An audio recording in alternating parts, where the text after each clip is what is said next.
बिस्मिल्लाहिर्रहमानिर्रहीम। अज़ीज़ तलबा, आज कल पाकिस्तान में एक इस्तिलाह ज़बान ज़द आम है और वो है फिफ्थ जनरेशन वार। अक्सर औक़ात आपने ये जुमला सुना होगा कि हमें फिफ्थ जनरेशन वार का मुकाबला करना होगा। अज़ीज़ तलबा, अब जंगें लड़ने का तरीक़ाकार बदल गया है। पहले वक्तों में फ़ौजें एक दूसरे पर हमला करती थीं, जिसकी वजह से जिसकी तादाद ज़्यादा होती थी वो जंग जीत जाता था।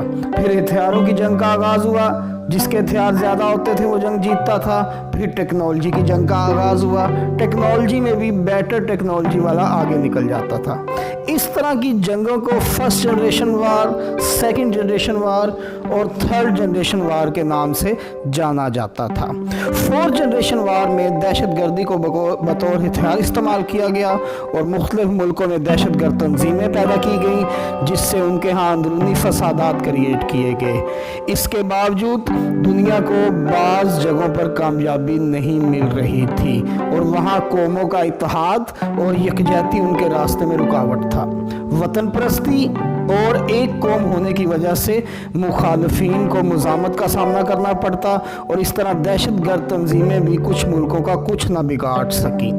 इसके बाद मगरबी दुनिया ने सोचा क्यों ना फिफ्थ जनरेशन वार का आगाज़ हो। इसमें मुख्तलिफ नज़रियाती मसलकी फ़िक्री इशू खड़े किए गए ताकि कौम को तकसीम किया जा सके और मुख्तलिफ मुल्कों में, मुख्तलिफ जगहों पर, मुख्तलिफ बराज़मों में इसके मुख्तलिफ मॉडल आजमाए गए। इसके लिए ज़्यादातर सोशल मीडिया और साइबर मीडिया का इस्तेमाल किया जाता है।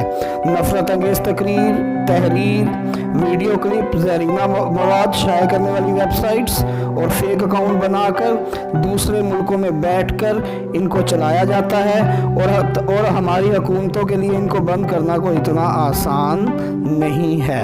ये लोग अपने हम ख्याल लोगों को अपने ग्रुप्स में शामिल करते हैं और इनका आसान टारगेट नौजवान नस्ल, यूनिवर्सिटियों कॉलेजों में पढ़ने वाले बच्चे हैं। और अगर कोई हमें इससे आगाह करता है तो लोग इसको साजिशी थ्योरी कहकर नज़रअंदाज कर देते हैं और हमारे जैसे लोग जो अपनी नौजवान नस्ल को मगरब की साजिश से आगाह करते हैं तो लोग हमें बीमार जहन का कहते हैं और साथ ये भी इल्ज़ाम लगाते हैं कि आप तो फारग दिमाग के लोग हैं। क्या मगरबी दुनिया इतनी फारिग है कि वहाँ बैठकर आपके मुल्क के बारे में सोचती रहे?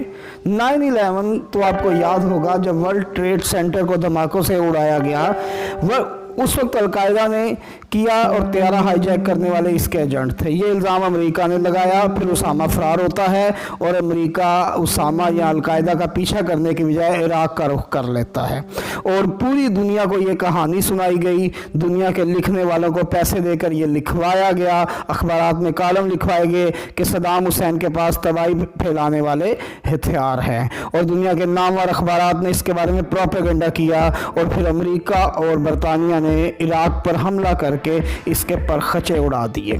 इसके बाद कोलिन पावल अपनी किताब में शर्मिंदगी का इजहार करते हुए कहता है कि इसने जाली और झूठे इल्ज़ामात की बुनियाद पर ये प्लान किया, हालांकि ऐसी कोई बात नहीं थी। इसके बाद अरब स्प्रिंग के नाम से तहरीक का आगाज़ होता है और आमियत मुखालिफ लोग पुरजोश होकर इसकी हमायत में लिखते हैं और एक ऐसी लहर आती है जिसने मिस्र, ट्यूनिस, यमन जैसे मुल्कों के हुक्मरान बदल दिए। मिस्र में अखवान की हैसियत से पाकिस्तानी मजहबी लोग भी खुश थे, लेकिन फिर अखवानियों को भी ख़त्म करने का मंसूबा शुरू हो गया।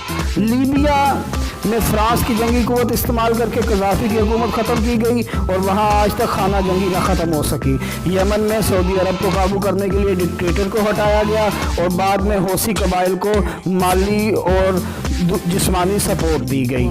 ईरान अपनी तमाम माशी मुश्किलात के बावजूद और कौम परस्ती की वजह से बच गया और ईरान की मजहबी हुकूमत ने बहुत कोशिशें की और इस तरह ईरान इस फिफ्थ जनरेशन वार से बाहर निकल आया।